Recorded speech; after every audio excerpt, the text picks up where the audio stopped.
So we are still in the sermon series, yung pinag-aaralan nating isang series, Against the Current. Sabi nga, pagsabi against the current sa lungat, sa pamumuhay, sa kultura, sa sistema ng mundo, 'di ba? For us to be able to not just live out the kingdom, but experience the kingdom, the rule and the order of God in our lives. Para maranasan natin yun, kailangan natin tumakbo sa direksyon ng Panginoon. Ang direksyon ng Panginoon, lagi ang kabaliktaran ng mundo. Tama? Kaya yung inaaral natin simula nakaraang buwan, hanggang ngayon mga kapatid, may kita nyo, talagang iba ang tinuturo ni Jesus. Iba ang pinapangaral ni Jesus sa mga taong gustong sumunod sa Kanya at maranasan ang Kanyang kapangyarihan at kalooban sa kanilang mga buhay. Kaya ang panalangin ko, balikan nyo ang bawat mga, hindi lang yung sermon, pero yung salita mismo ng Diyos at hayaan mong yan ang gumabay sa inyong pamumuhay, sa inyong mga desisyon, nang sa gayon nakikita nyo yung pagkakaiba niyan sa mundo. 'Di ba? Kahit ang resulta niyan iba sa mundo. Kaya mainam para sa ating mga nananampalataya sa Diyos na namumuhay din tayo ng naaayon sa paraan ng Diyos. At ngayon, nasa linggo na tayo na ikapitong linggo. So may dalawa na lang na naiiwan mula sa Beatitudes, sa 9 Beatitudes na tinuro ni Jesus sa mount, 'di ba, sa bundok. At nasa Matthew 5 verse 8 na tayo. Alright? So basahin natin ng sabay-sabay ang verse natin today. 1, 2, 3, read. It says, "Blessed are the pure in heart, for they will see God." Napakaikling verse lang po nito na pwede nating maging memory verse every week. At ang sabi sa Matthew 5 verse 8 is, "Blessed are the pure in heart, for they will see God." Sa Tagalog, sabi dito, mapalad ang mga may malilinis na puso o dalisay na puso, sapagkat makikita nila ang Diyos. Sinong gustong makita ang Diyos sa buhay nila? Siyempre, hindi literal, no? Saka na pag tinawag na kayo ng Panginoon na talagang katagpuin siya sa langit. Pero tayo, everyday, we wanna see God. Kaya gustong-gusto ko yung inawit natin kanina, Jesus be revealed. Sa Tagalog, Jesus, mapahayag ka. Kasi pag napahayag ang Panginoon, makikita mo siya, maririnig mo siya, mararanasan mo siya, at nasusundan mo kung ano ang kalooban ng Panginoon. Kasi kapag hindi natin nakita ang Diyos, malabo ring malaman mo ang plano ng Diyos sa buhay mo. You get it? Even the promise of God, malabo mo siyang ma-recognize at maranasan if you don't see God. Because He is the one who's faithful to His promise. Diba? It's God who will make it happen. Ang Diyos ang magtitiyak na gagawin niya kung ano ang sinabi niya. Pero kung hindi natin nakikita ang Diyos, paano natin malalaman na natutupad ng Panginoon o kumikilos ang Panginoon sa buhay ng mga tao na sumusunod sa Kanya? So napaka-importante na mga kapatid, hindi natin hintayin bago lumipas ang buhay natin dito sa lupa, bago natin i-desire na makita si Lord. Diba? Kung bawa, may sakit ka na, sa ospital ka, tsaka mo sasabihin, Lord, ready na akong makita kita. Hanggang dapat ngayon, habang nabubuhay, nakikita natin ng Panginoon spiritually. Ibig sabihin, nakikita mo ang kanyang direksyon. Sinong nangangailangan ng direksyon sa buhay nila ngayon? Lord, di ko alam kung anong desisyon ko, anong tamang para sa akin. Direct mo ako. Kailangan mo makita si Lord. Tama? Kasi pag di mo nakikita yung GPS, talagang manghula ka na lang. Ay, dead end. Parang isang gabi po, may isang pagkakataon, one way. Bumubusina pa ako kasi may pagrating, ako pala yung mali. Hindi ko nakita yung senyas doon na one way lang. Sabi ko, bakit kasi nasalubong ako nitong kotse na to? Yung pala, ako mali, one way. So pag di natin nakikita ang senyales ng Panginoon, ang presensya ng Diyos, mahihirapan talaga tayong makasunod sa kalooban niya. Do you hear me, church? Kaya sinasabi dito, mapalad ang may malilinis na puso, sapagkat, ano daw ang resulta ng may malinis sa puso? Nakikita nila ang Diyos.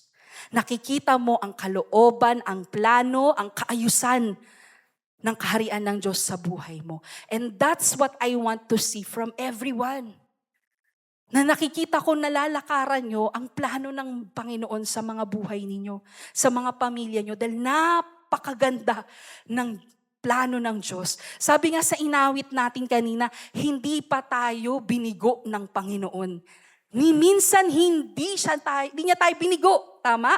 You've never failed me yet. And He will never fail us because He is faithful. Kaya ang sarap lakaran ang buhay na pinagpala. Kaya sa umagang ito, yan ang ating pag-aaralan. Nakakita na ba kayo ng maruming salamin o bintana? Diba parang may maganda kang view. Halimbawa, nagbabakasyon ka. Kasi nung last month, nasa Baguio po kaming mag-asawa para sa kanyang birthday celebration. And ang inirequest po naming kwarto, yung may bintana, yung may view. Kasi syempre sa Baguio, di ba, parang kala mo, wow, pine trees. Wow, bulubundukin. Para ka talagang nasa ibang lugar, di ba? Parang pag nakikita mo pa lang yung magandang view, parang nakalimutan mo nang yung trabaho mo, yung bayarin mo, di ba? Parang, nasarap ng simoy ng hangin. Kaso po, pagdating namin sa kwarto, dahil medyo maulan din, pagbukas namin ng kortina, ang dumi ng bintana. Yung alikabok na, alam mo yun, napahid, gaya. Sabi ko, parang hindi ko ma-enjoy yung view. Diba? Parang pagbukas mo, wag na lang, tulog na lang ulit tayo. Tulog na lang ulit tayo kasi sayang, di ba? Maganda yung view, maganda yung mga pwede mong makita sa labas, pero ang problema, malabo ang salamin. Pero hindi ibig sabihin, nagbago ang view. Hindi ibig sabihin, pumangit ang view. Pangit lang ang salamin. In our spiritual life, it's the same thing. Sometimes we think, God changed.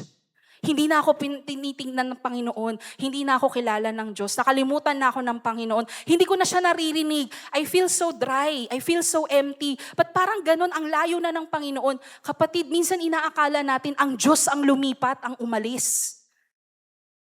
Sometimes we think, when we go through things or circumstances in our life na sobrang nagsastruggle tayo, minsan iniisip natin, umalis ang Diyos. Iniwan ka niya. Parang, Lord, ang hirap-hirap. Bakit parang hindi mo ina-answer yung prayer ko, Lord? Kapatid, ganun din yun. Hindi nagbago ang Diyos. Sabi nga, He is faithful. He will never fail. But sometimes, may nagpapablurry lang ng vision mo, kaya hindi mo siya nararamdaman, hindi mo siya naririnig, hindi mo siya nakikita. Hindi ibig sabihin nun, nawala ang Diyos sa buhay mo. His promise is that I will never leave you nor forsake you. Sa Tagalog, ang pangako niya, hindi kita iiwan, hindi kita pababayaan. Pero bakit ganon, Ate Kat? Ba't pag may nararamdaman akong ganon? Kasi kapatid, yun yung sinasabi na mapalad ang mga malilinis ang puso. Malay mo, di ba? May alikabok. Kaya hindi mo ma-enjoy si Lord.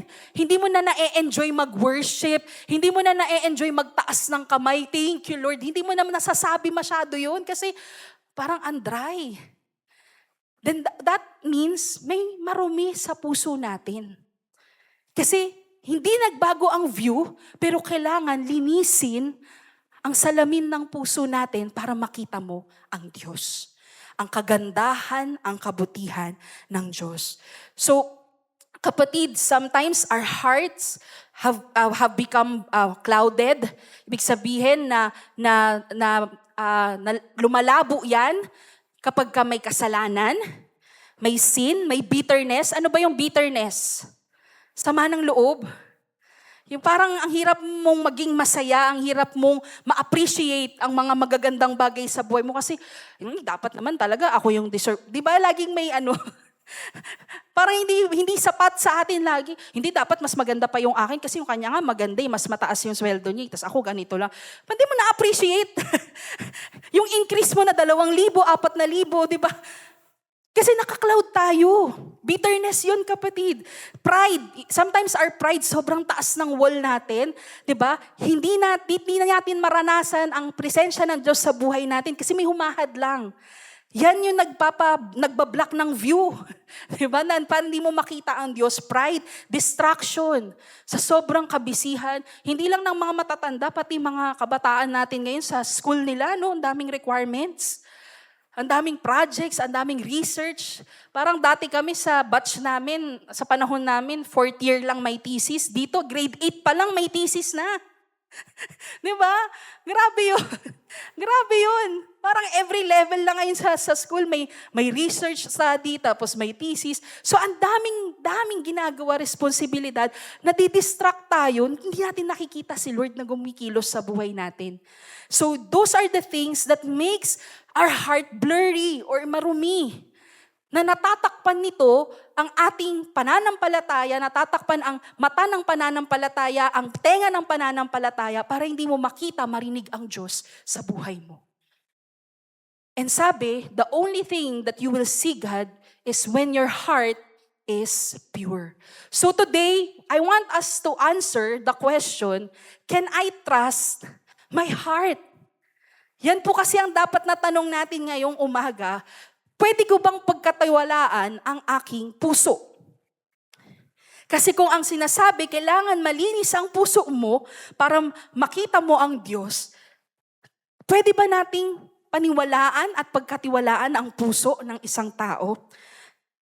For us to answer that question, mga kapatid, we need to check first the condition of the heart. That's our first point. Para masagot mo ang tanong, mapagkakatiwalaan ba ang puso ko? Kasi kung ang puso ang daan para makita ang Diyos, can you trust your heart? Tanong mo nga yung katabi mo, can you trust your heart? Na lagi niyang makikita ang Diyos? So kailangan mo munang malaman ang kondisyon ng puso ng tao. The world says, follow your heart. Diba? Sa mga pinalaki ng sex bombs, taas ang kamay. Ano yung kanta nila? Kung ano ang nasa puso mo, sundin mo. Yan ang tinuturo ng mundo. Follow your heart. Kung ano yung tinitibok ng puso mo, ibigin mo. Ibigin mo ng tunay. Di ba? Pero kailangan, tanungin mo muna, mapagkakatiwalaan ko ba to? Ang desisyon nito, ang nilalaman nito, ang emosyon nito. In the Bible, it says in Jeremiah 17 verse 9, the heart is deceitful above all things and beyond cure. Who can understand it? Sa Tagalog, mga kapatid, sinabi dito, pinahayag ni Jeremiah, na ang puso daw ng tao ang pinakamaloko. Mapanling lang sa lahat. Above all things, above sa mga scammers dito sa Pilipinas, above sa mga hackers, di ba? Ang puso daw ng tao ang pinakamapanlinlang sa lahat. At sabi, wala itong gamot. Sino ang pwedeng makaintindi nito? Kaya kung tatanungin natin, can I trust my heart? The answer is no. Hindi automatic na lahat ng nararamdaman mo o lahat ng kalooban ng puso mo ay tama at naaayon sa Panginoon. Hindi mo pwedeng pagkatiwalaan ng puso mo. You cannot just simply follow your heart, whatever it tells you. Bakit? Because our hearts or ang puso ng tao ang laging apektado ng kasalanan. It is the center of our life. Yan ang sinabi sa Proverbs 4 verse 23. Bakit yan, kapatid? Sabi sa Proverbs 4:23, above all else, guard your heart. Bantayan mo ang iyong puso. Bakit? Lahat daw po ng gagawin ng isang tao ay nanggagaling sa puso. Ang pag-uugali, ang pag-iisip, ang desisyon, ang emosyon, lahat po ng ating ginagawa o desisyon sa buhay, nagmumula yan sa puso ng tao. Kaya sinasabi, pagkaingatan mo ang puso dahil yan ang control center ng buhay mo. Kaya napakahalaga sa Diyos ng puso ng tao. Pero ang sabi, kung diyan nagmumula ang lahat ng iyong desisyon at gawa, 'di ba? Yung action mo, then can you really trust your heart? Kapatid, sabi, you cannot. Kasi hindi lahat ng nararamdaman natin ay tama. Hindi porket galit ka, ikaw ang tama. Hindi porket ikaw ang nasaktan, ikaw ang tama. 'Di ba? Minsan pag tayo ang na-offend, dapat 'di ba? Tayong tama nakikipaglaban pa tayo Hindi porket yan ang gusto mo, yan ang gusto ni Lord para sa iyo. Ganun lang siya kasimple, kapatid. Kaya hindi natin basta-bastang pagkakatiwalaan anuman ang nararamdaman natin o nanaisin ng puso lang natin. But we have to check our heart according in alignment sa nais ng Diyos sa buhay natin. Kasi if not, we will just follow our own ways. Sabi ko nga, hindi lahat ng mukhang tama para sa atin ay tama para sa atin. Hindi lahat ng plano natin na nabubuo sa puso natin ay plano ng Diyos para sa iyo. Kaya we have to be careful. Kaya nga guard. Bantayan mo na hindi ito magwala. Alam mo yun, o hindi ito maging out of control. Kasi yan ang magkocontrol ng buhay mo. Yan ang sinasabi sa Proverbs 4:23. Everything you do flows from it. Diyan nang gagaling.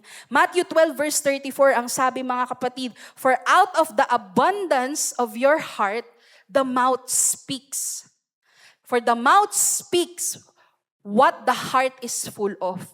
Lumalabas sa bibig ng tao kung ano ang punong-puno ka sa puso mo. Kung punong-puno ka ng gratitude sa puso mo, lahat lalabas sa'yo, thank you, ay ang ganda naman nito, ay ang sarap naman, di ba? Wala kang complain. Pero kung punong-puno ka ng bitterness, ng kasalanan, ng galit, yan din ang lalabas sa'yo. Kaya our words, our attitudes, our decisions, our priorities, even our reaction, even yung worship natin kay Lord, lahat ng choices natin ay influence ng kung ano ang nangyayari sa kalooban natin.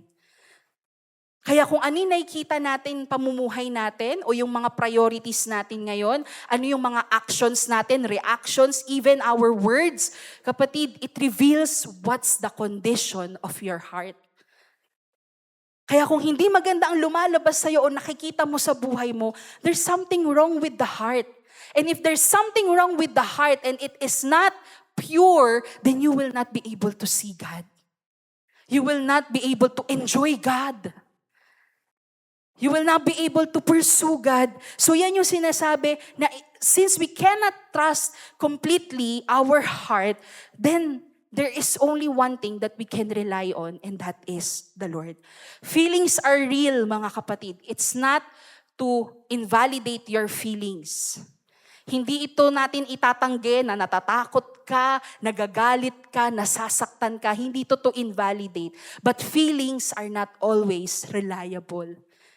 Hindi porket nararamdaman mong galit ka, you have the right to react on it. Na maging masama ka rin dahil may galit ka. Kapatid, that's not the righteousness of God. That's not the way of God.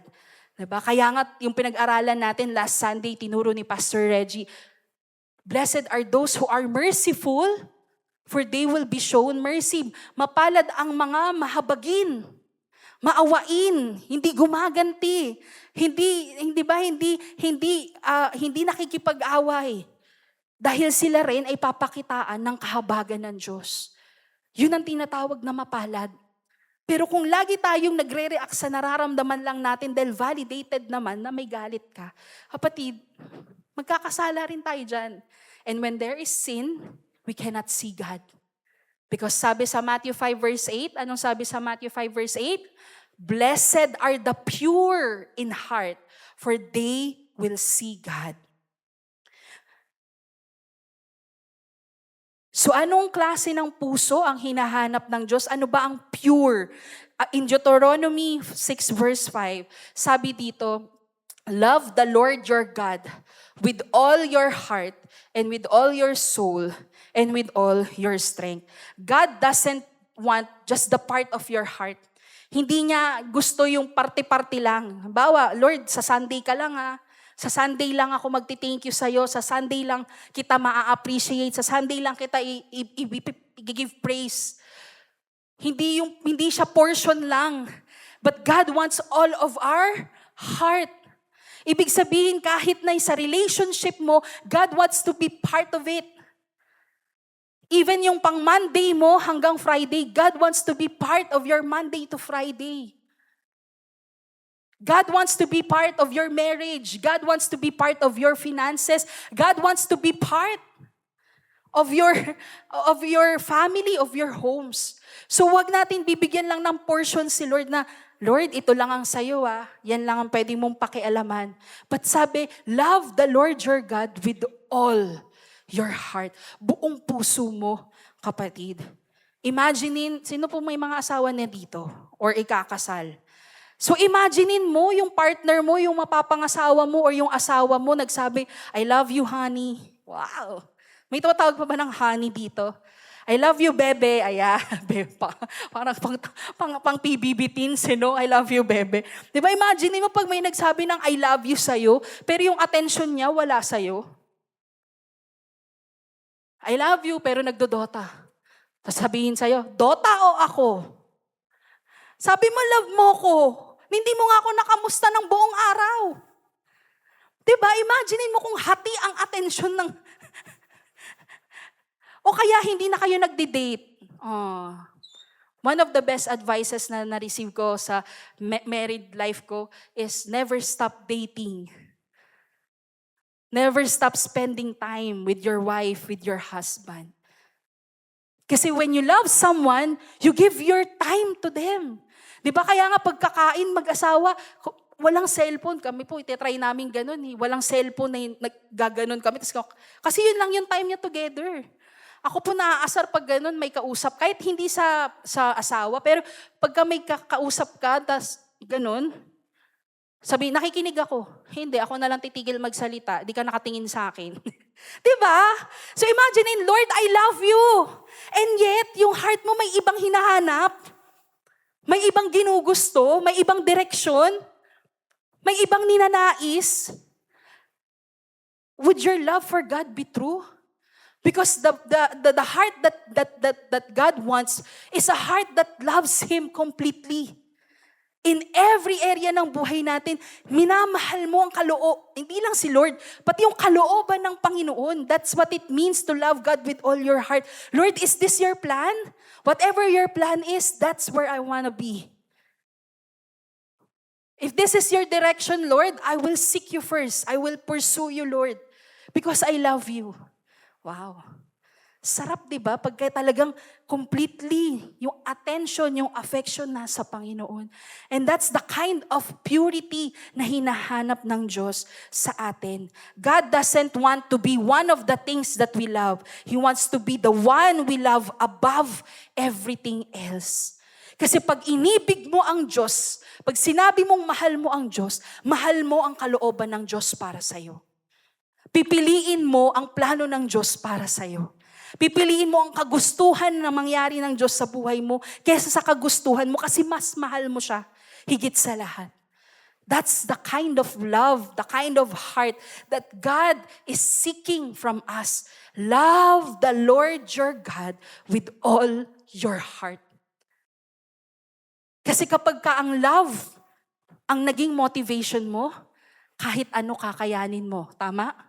Pag mahal mo ang isang tao, kahit anong hirap, di mo alintana, kahit anong pagod, hindi mo papansinin, kahit nararamdaman mo, kasi mahal mo. Gusto mong ginagawa yun para sa Kanya dahil mahal mo.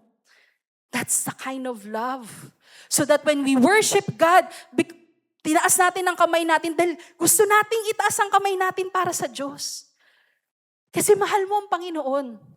Hindi ka nandito pag Sunday dahil napilitan ka because you love to see God here with your brothers and sisters in faith.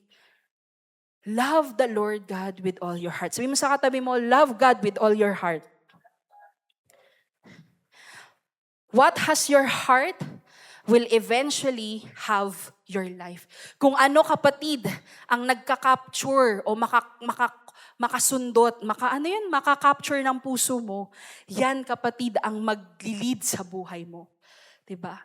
Kung sino ang iniibig mo, yan ang nagiging motivation mo in life.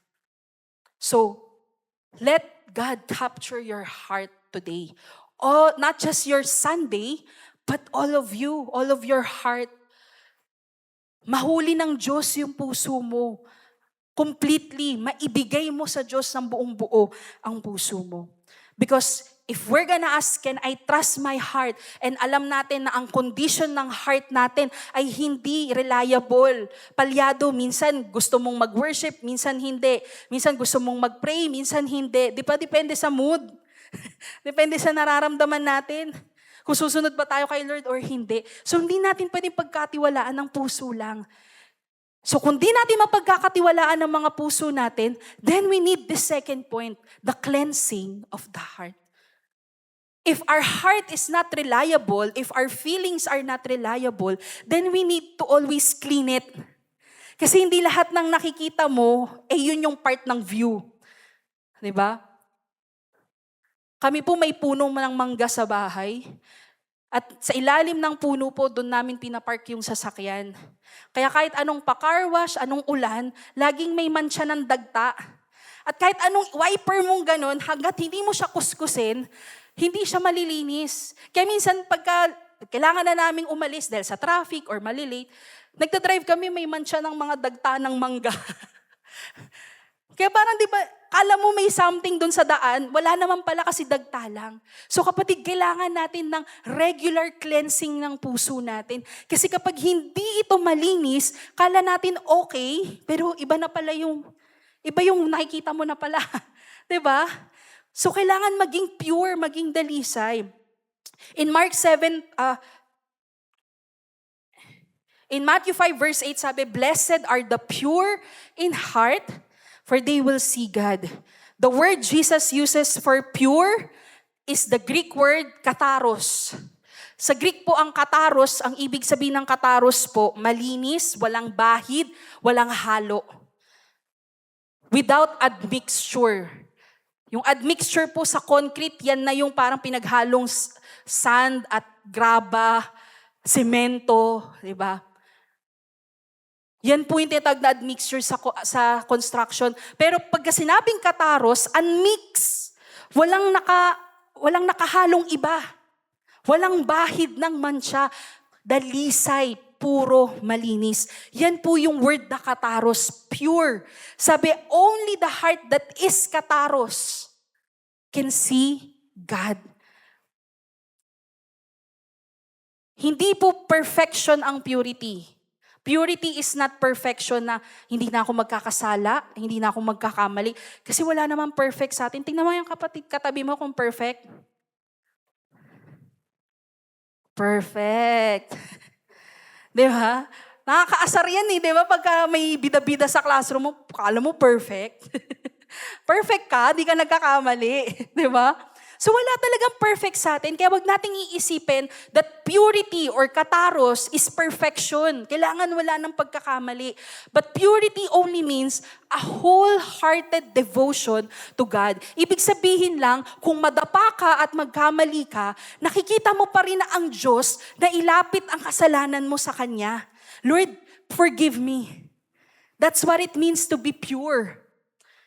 Kahit na nagsastruggle ka, kapatid, kasi purity doesn't mean you're not gonna struggle. Magsastruggle ka pa rin, may pagsubok pa rin, mahihirapan ka. Pero it means that you keep surrendering your struggle to God. Kaya nga yan yung mga nauna nating pinag-aralan, di ba, sa Beatitudes. Blessed are the poor in spirit, for they will inherit the kingdom. Diba? Yan yung they will see God, they will inherit the earth. Kaya kapag nakita natin yung kasalanan natin and we mourn, sabi, blessed are those who mourn, for they will be comforted. Yun kapatid, na nakikita mo yung kasalanan mo, kaya Lord, nagkasala ako, linisin mo ako, patawarin mo ako, baguhin mo ang puso ko. When we do that, that's pursuing purity. Wholehearted devotion.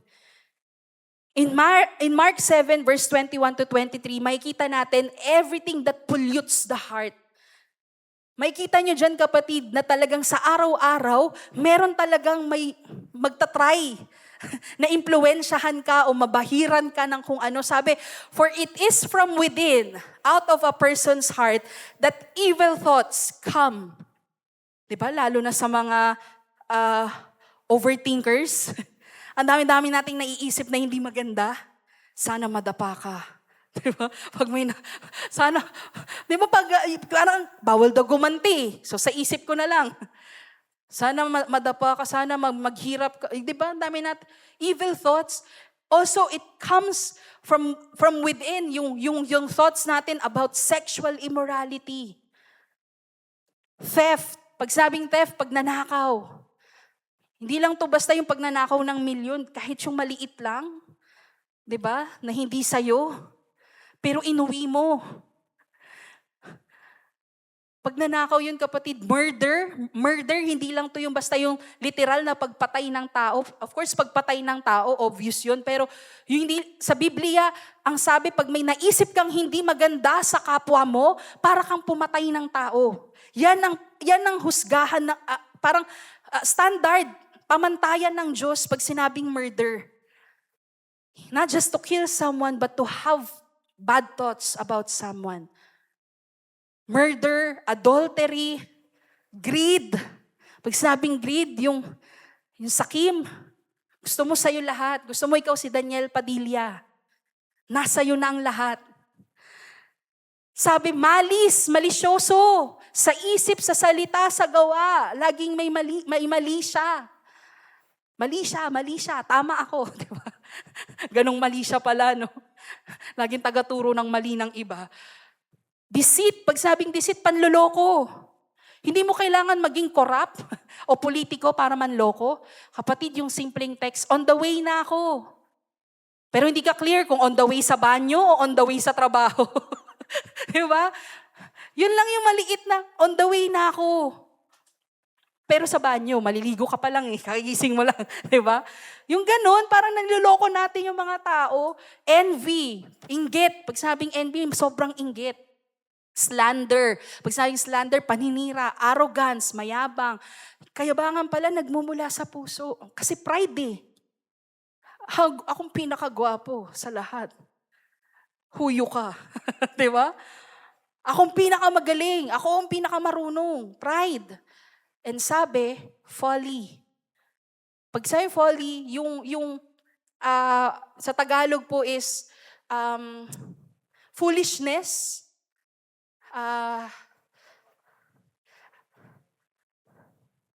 Hindi pagiging marunong, parang ganun po.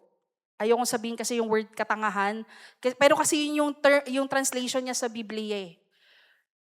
Yung ibig sabihin yung, alam mo kung ano yung tama, pero ibang ginagawa. Ibang ginagawa mo.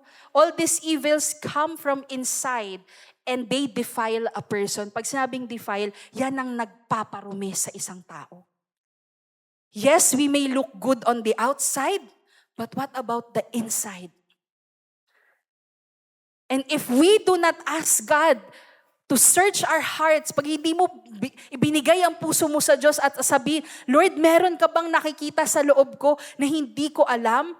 Kapatid, pag hindi nagkaroon ng examine ang puso ng isang tao, hindi natin namamalayan, may mga sintomas, may mga senyales na yan ay nagpaparumi sa atin. Tama ba? Kasi sa physical, hindi mo malalamang may sakit ka hanggat hindi ka magpa-check up. Diba? Sa mga nagtatrabaho dito or sa mga nag-OJT, diba pag hindi ka pa ni-require magpa-medical, di mo malalaman na ang taas na pala ng cholesterol mo. Diba? Ay, kailangan ko na palang mag-maintenance. Kala ko okay pa yung balat ng lechon. Diba? So who can tell? Sabi, who can understand it? Diba yun yung tanong sa Jeremiah? Who can understand the heart? God can understand the heart. God sees what's on the heart. Kaya nga, the Lord is always after your heart. He's not after your performance. He's not after the appearance, kung ano lang pinakikita natin sa labas. He's looking at your heart. And only God can cleanse our heart. If you see the pattern, the heart is the source, comes the thoughts, and then the choices, and then the actions. Yan yung order, kapatid. Lahat ng nakikita natin, ginagawa natin, o nagiging desisyon natin, nagsimula yan sa puso. The heart is the root, behavior is the fruit. Kung hindi mo nagugustuhan yung nakikita mo, then it's time to clean your heart. It's time na magpa-purify ka ng puso mo. Naintindihan, kapatid? Kasi hindi ka lang basta-basta naging masamang tao eh. 'Di ba? Hindi ka lang basta-basta bigla na lang nagmura, 'di ba? Wala namang pinanganak na nagmumura agad eh. Napag-isipan mo yan, parang cool yun sabihin na. Kasi ano ng lahat eh. So napag-desisyonan mo, ganun na rin ang gagawin mo. So kapatid, check your heart. And every day we need to cleanse our heart. Even David understood yung totoong problema. Kasi when he committed a sin, ano yung malalang kasalanan ni David? Yung talagang nakiapid siya, di ba, sa may asawa na. Adultery, and not just adultery, murder. Pinapatay niya yung asawa para makasiping niya yung asawa niyang babae. At nung nalaman ni David na nagkasala siya, ano yung naging prayer niya? Dito po nanggaling yung isa sa mga pinakasikat na verse, yung create in me a clean heart and renew a right spirit within me. Yan yung sinabi niya sa Psalms 51:10, create in me a clean heart, Lord, and renew a right spirit within me. Kasi naintindihan ni David na hindi lang siya basta-basta sa behavior. Ang nakita niyang talagang pinaka-problema, yung nasa puso niya, dahil doon nagmula yung greed. Gusto ko akin din si Bathsheba. Ang ganda niya eh. Yung plano na ipapatay yung asawa, nagmula sa puso niya. Kaya ganun ang naging panalangin niya, Lord, nagkasala ako, kaya baguhin mo ang puso ko. So you see, kapatid, madaling i-modify ang behavior. Magpakita ka lang ng kabutihan, kabaitan, pag Sunday, okay na. Pero tignan mo kung makakayanan mong maging mabait, all throughout, nang hindi ka naiinis, nagagalit, 'di ba? Na hindi nakakapag-sorry ka kaagad. Ang hirap, 'di ba? Nang sa sarili mo lang. Ang hirap sa sarili mo lang kakayanan na maging mabait. So we need God to create in us a clean heart. And we need God to renew our spirit. Na ibig sabihin, hindi lang yung spirit of flesh ang sinusunod natin, but the Spirit of God in us. Kaya nga sabi, be led by the Spirit so you will not gratify the lust of the flesh. Pangunahan ka ng Santong Spirito para hindi mo nasusunod ang tawag ng laman mo. So we need a new spirit in us. We need a new heart. And only God can transform a heart. Because the more you surrender your heart to God, the more kanyang binabago. The more you read the Word of God, the more na nalilid ka sa steps mo. Ito pala yung tamang daan. Ito pala yung tamang desisyon. Ito pala yung matuwid sa Diyos. Ito pala yung malinis sa Diyos. And when you know all of those, nasusundan mo ang Panginoon, kapatid, I don't think the Lord will lead you to where you're gonna be defiled. Hindi ka ililid ng Diyos sa kasalanan. Hindi ka dadalhin ng Diyos sa marumi. Kasi malinis siya eh. He is holy. Alam niyo ba yung other translation ng holy? Pure. Malinis, walang bahid ang Diyos. Kaya nga pag may kasalanan ang tao, di ba, hindi mo nakikita ang Diyos eh. Kasi ang kasalanan ang nagpapalayo sa atin, hindi kay Lord sa atin sa Diyos. Kaya kapag hindi natin napa-examine ang heart natin at hindi natin yan napagamot sa Panginoon,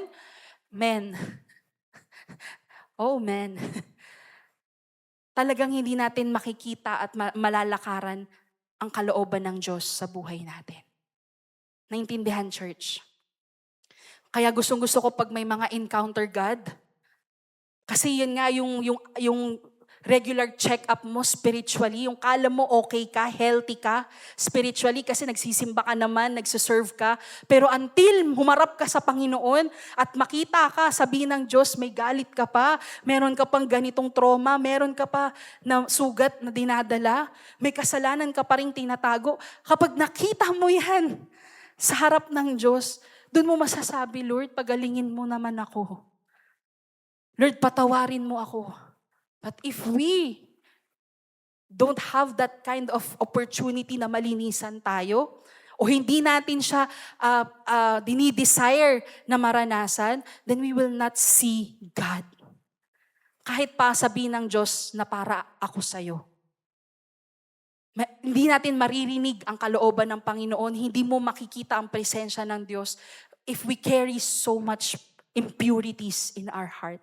So it's time for our hearts to be cleansed. So sabihin mo sa katabi mo, magpalinis tayo sa Panginoon. How does God purify our hearts? Ezekiel 36:25-26, sabi dito, I will sprinkle clean water on you. You will be clean. I will cleanse you from all your impurities and from all your idols.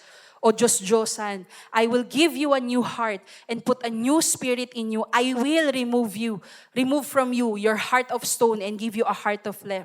Nakita niyo ilang beses ginamit ang mga salitang I will sprinkle, I will cleanse, I will give you, I will remove from you, I will. Ibig sabihin si Lord lang ang kayang gumawa niyan.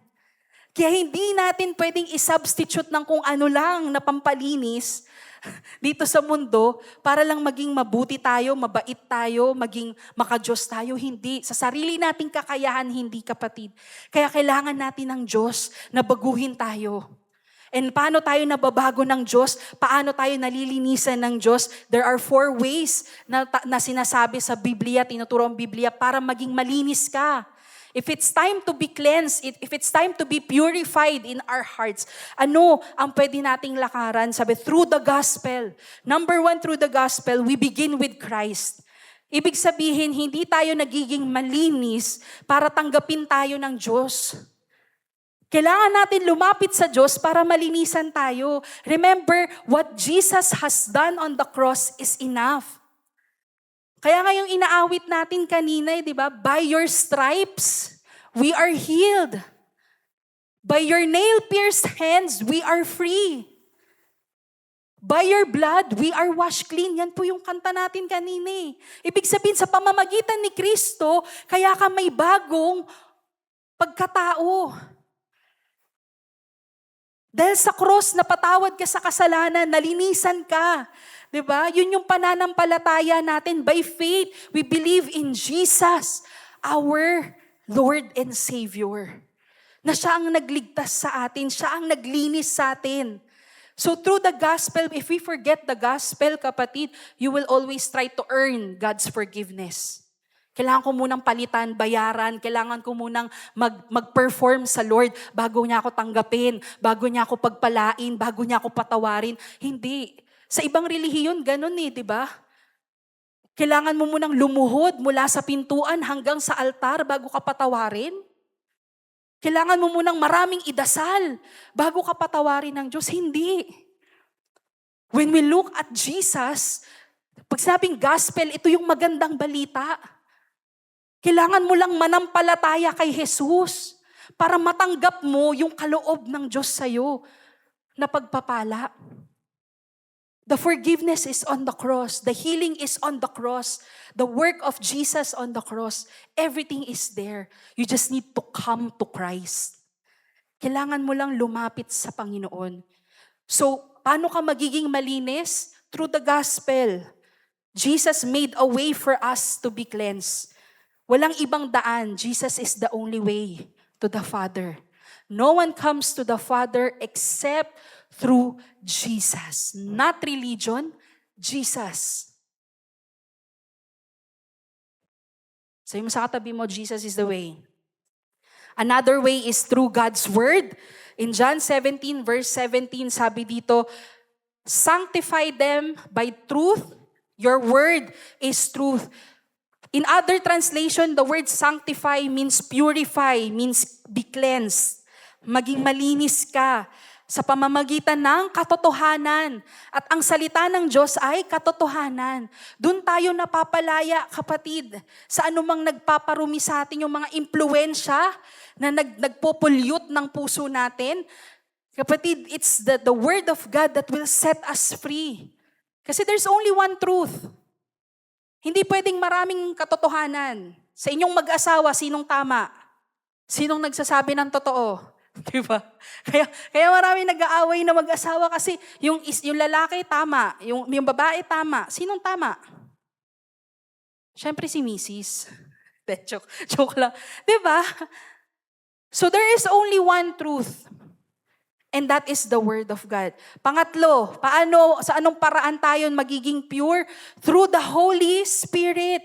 That's why the Holy Spirit is given to us by God as a gift.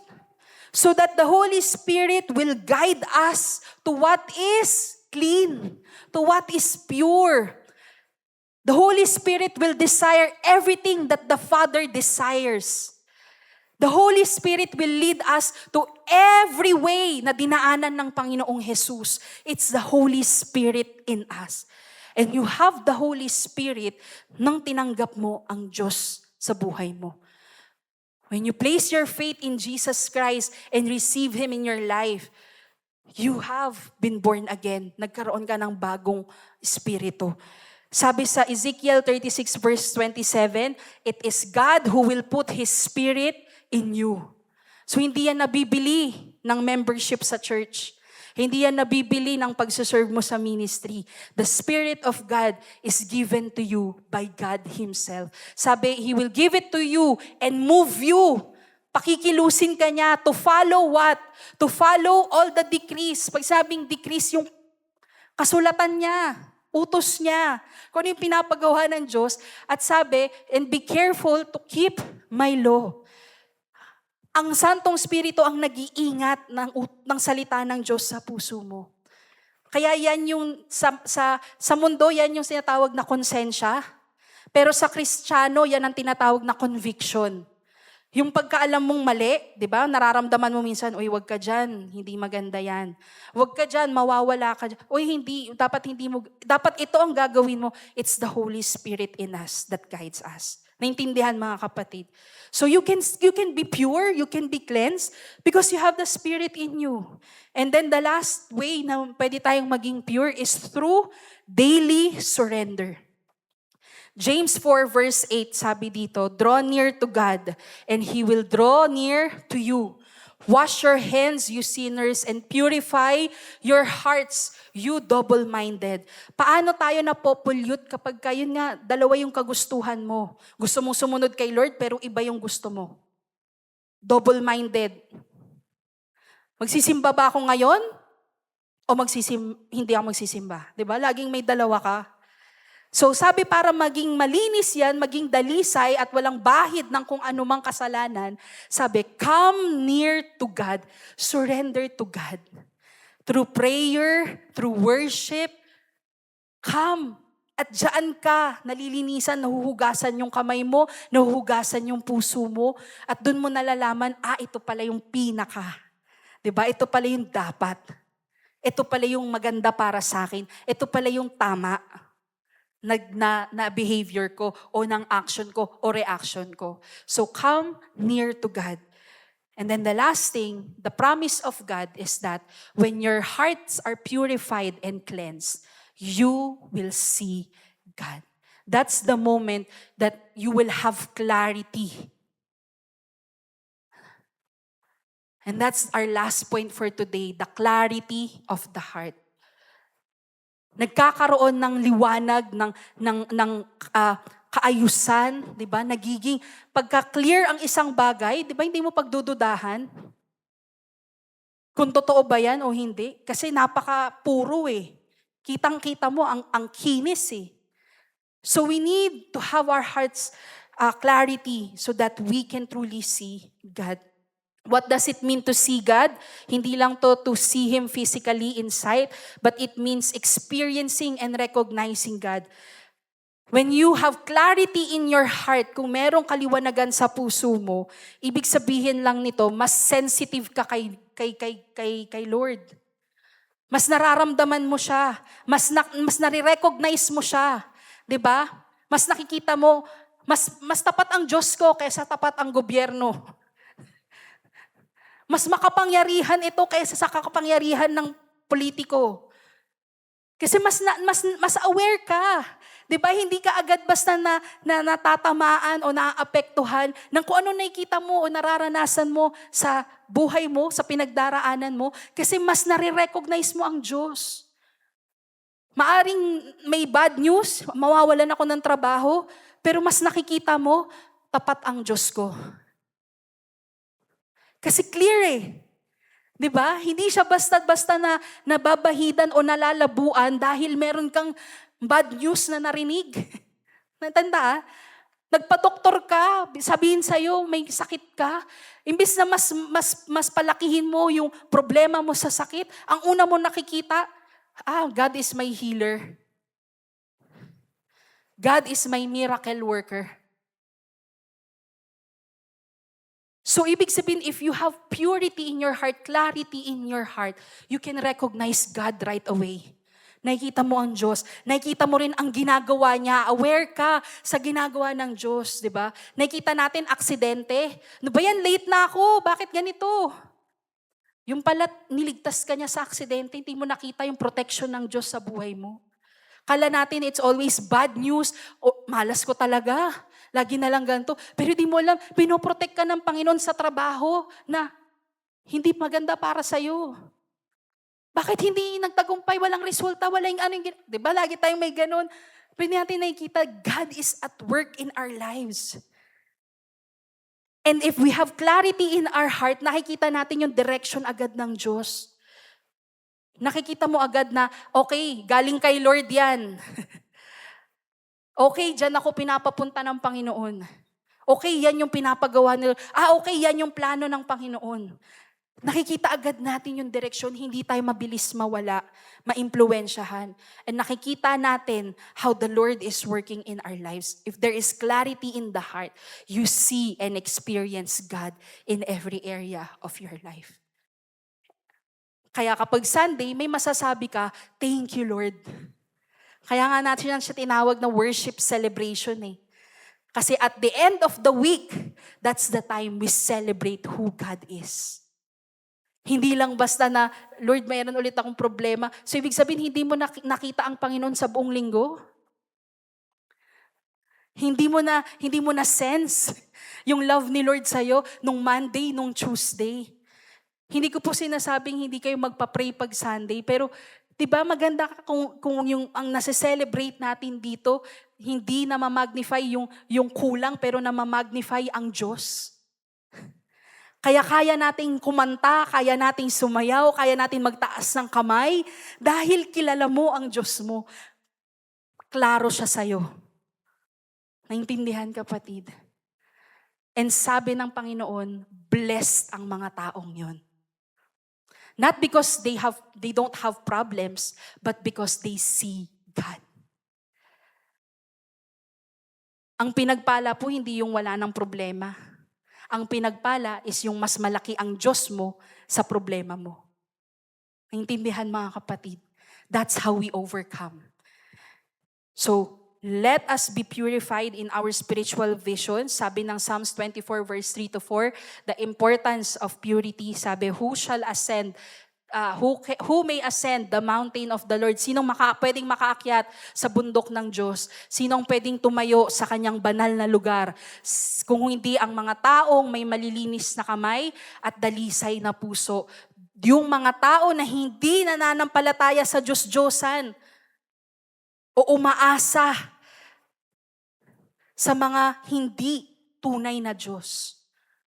So, ibig sabihin, those who can be on the top, diba? Yun ang mga nagtatagumpay at nakakaranas ng katagumpayan ng Diyos, sabi, sila yung may mga dalisay at malilinis na puso. You wanna overcome? Gusto mo makaakyat sa bundok ng Diyos? Kapatid, let your hearts be cleansed. Come to God. 1 John 3 verse 3, sabi dito, everyone who hopes in Him, lahat ng umaasa sa Diyos, nalilinisan sa kanilang mga sarili. just as He is pure. Dahil malinis ang Diyos, di ba? Para makasama mo siya, kailangan maging malinis tayo. So, those who hope, sinong umaasa sa Diyos? Amen. If our hope is in Him, sabi niya, then we will be purified in ourselves. Purify themselves because God is holy. Don't follow your heart, mga kapatid. Give your heart to God. A heart that is transformed by God's grace, a surrendered heart, a heart that continually returns to Jesus, a heart that is undivided, that is the kind of heart that God desires for us. And He said, "Blessed are the pure in heart, for they shall see God."